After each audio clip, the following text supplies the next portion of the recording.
Bonjour, bonjour, j'espère que vous allez bien. Voilà, je suis content de vous recevoir aujourd'hui encore.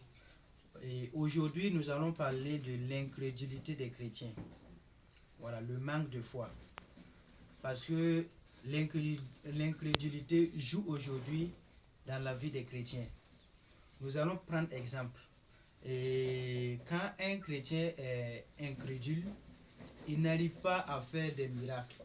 Il n'arrive pas à faire des exploits. Voilà. Et un chrétien ne doit pas marcher par la vue, mais il doit marcher par la foi. Un chrétien ne doit pas marcher par la vue, mais il doit marcher par la foi. Pourquoi je dis ça? Je dis ça parce qu'aujourd'hui, les chrétiens marchent par la vue et non par la foi.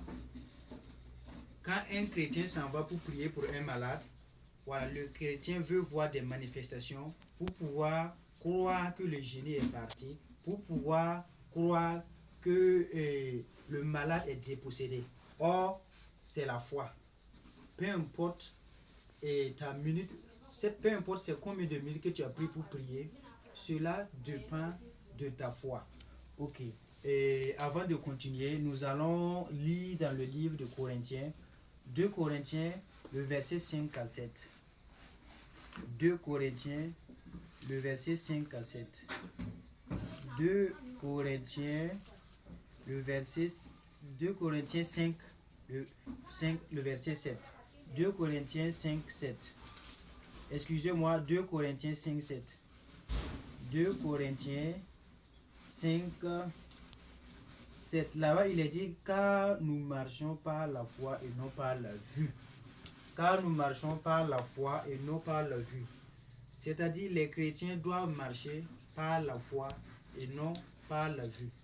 Quand un chrétien marche par la foi et non par la vue, ce chrétien fait des exploits. Ce chrétien fait des miracles. Ce chrétien fait des prodiges. Et donc, je vous demande à tous de marcher par la foi et non par la vue. Ne soyez pas des incrédules, parce que notre puissance en Christ se trouve dans la foi. Et alléluia. Et ce n'est pas normal qu'un chrétien met du temps à guérir un malade ou à chercher un démon. Ce n'est pas normal. Je vous le dis que ce n'est pas normal qu'un chrétien met du temps à chercher un génie ou à guérir un malade. Pourquoi je dis ça? Parce que en marchant par la foi, le chrétien a le pouvoir total en Christ pour chercher le malade et pour guérir le malade en un bref instant. C'est-à-dire, il n'a pas besoin de beaucoup de temps pour guérir un malade. Il n'a pas besoin de beaucoup de temps pour chercher un démon. Car il a la foi et la puissance en lui. Quand quelqu'un ne marche pas par la foi, cette personne marche par la vue. Et quand cette personne marche par la vue, il est contrôlé par ses 5 sens.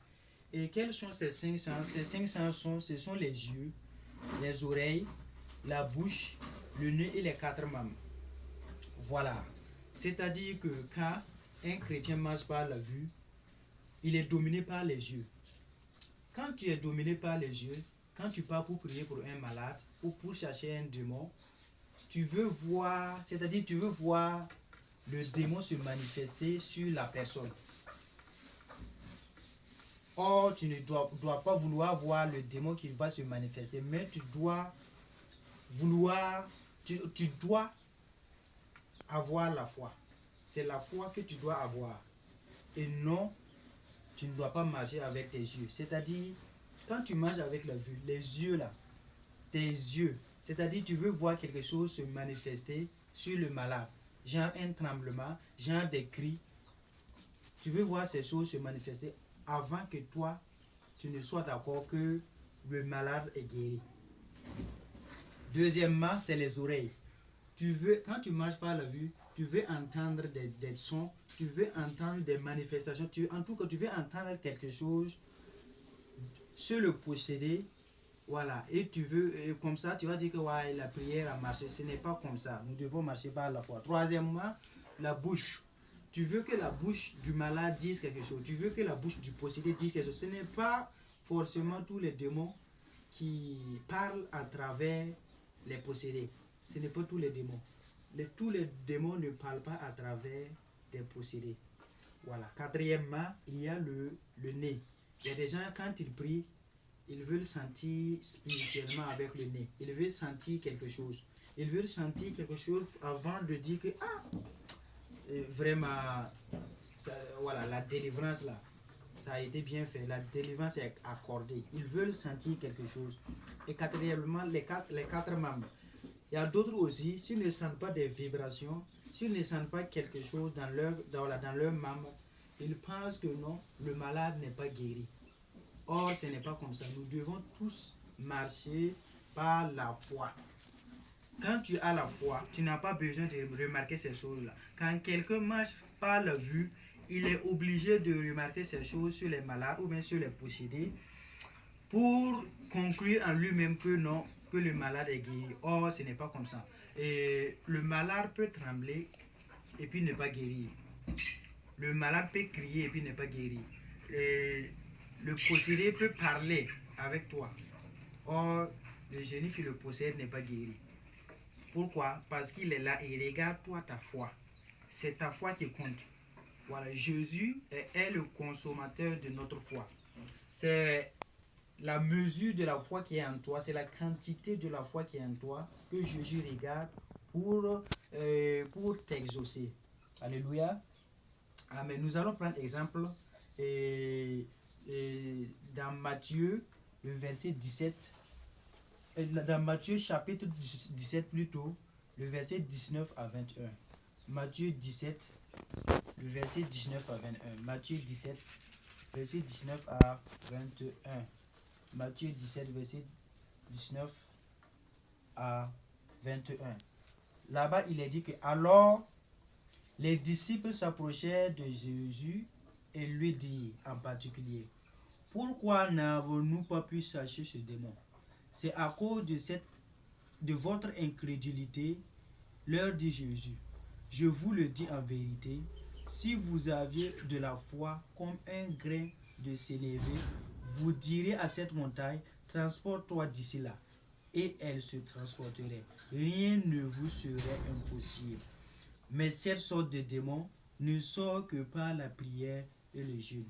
Alléluia. Amen, amen, amen. Nous allons lire encore dans le livre de Marc. Marc 9, 28 à 29. Marc 9, 28 à 29. Marc 9, 28 à 29.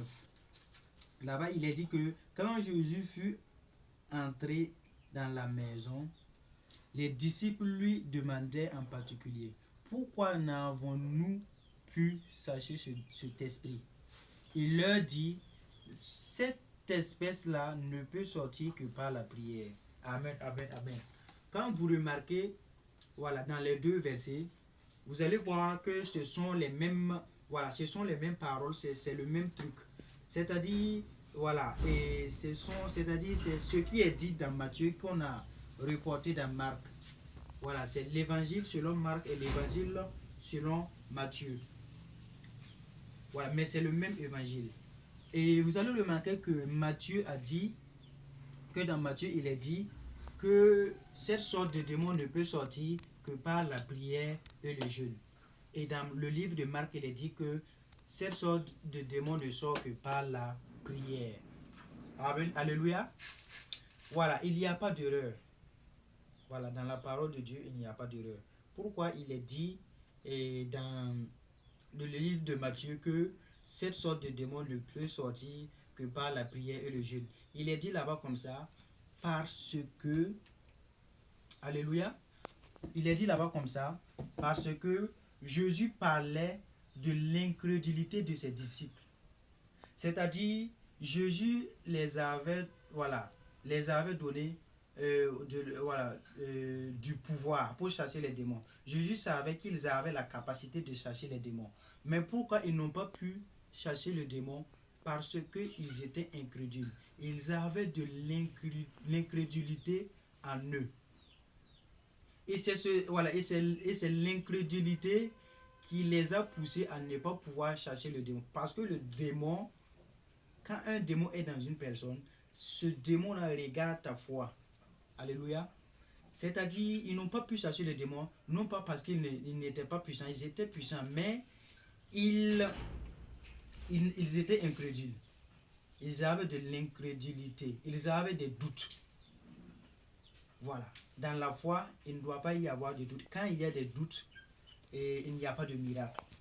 Et c'est pour ça que Jésus leur dit que voilà, et que ce genre de démon ne peut sortir que par la prière et le jeûne. Pourquoi par la prière et le jeûne?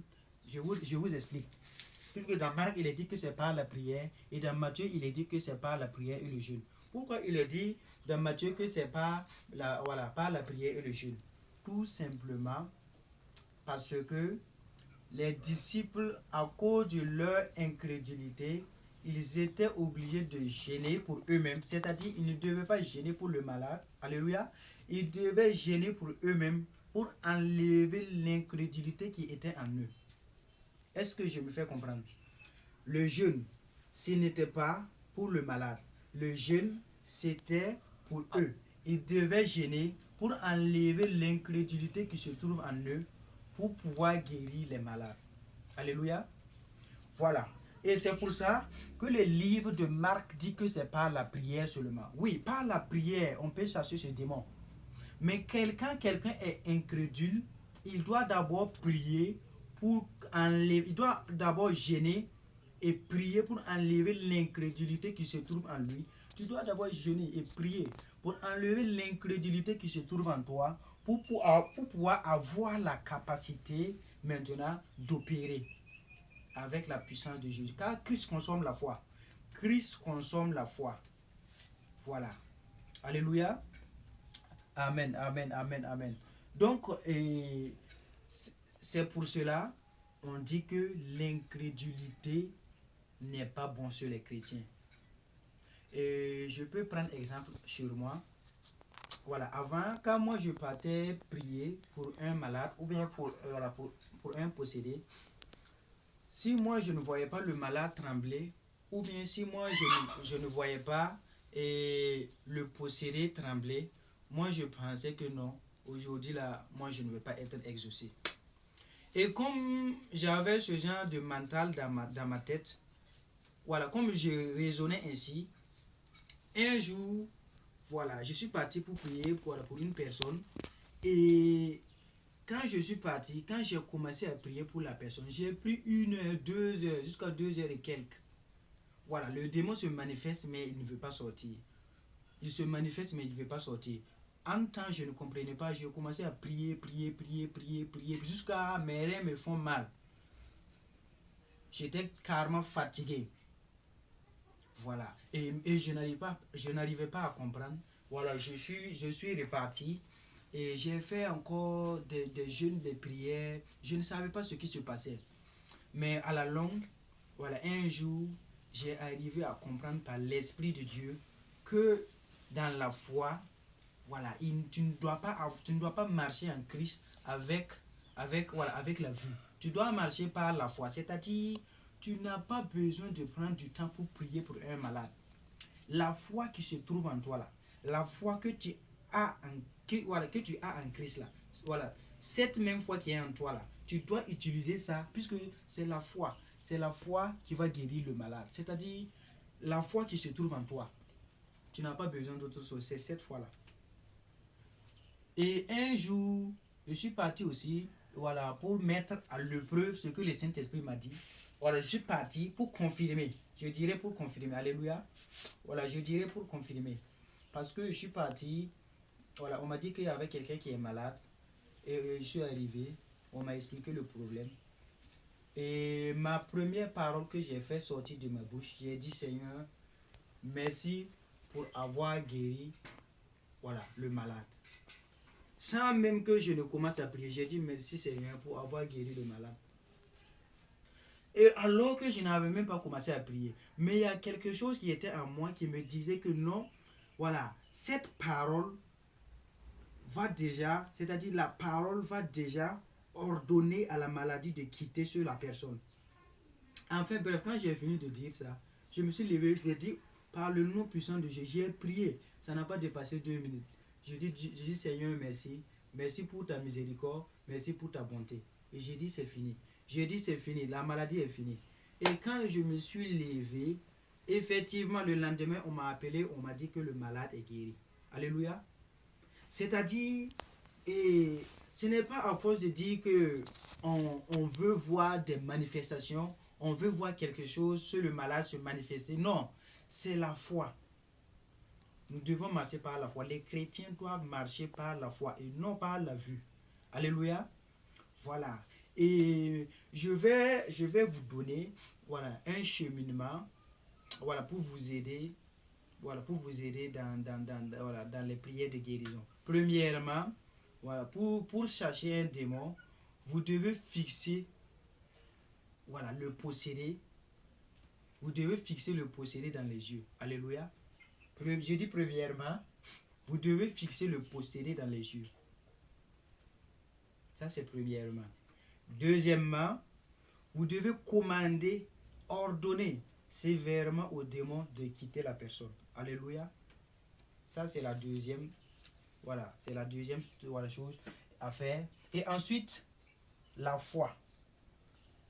Et la foi que le démon est parti. Et vous verrez que ce démon-là est vraiment parti. C'est-à-dire, ce n'est pas compliqué. Vous devez avoir la foi que le démon est parti. Et vous allez voir que ce démon est vraiment parti. Vous allez voir que, même si c'est une maladie, vous allez voir que cette maladie, voilà, a disparu. Et pour confirmer ce que j'ai dit, nous allons lire dans Marc 11, le verset 24. Marc 11, le verset 24. Là-bas, il est dit, c'est pourquoi je vous dis, tout ce que vous demanderez en priant, croyez que vous l'avez reçu et vous le verrez s'accomplir. Alléluia. Voilà.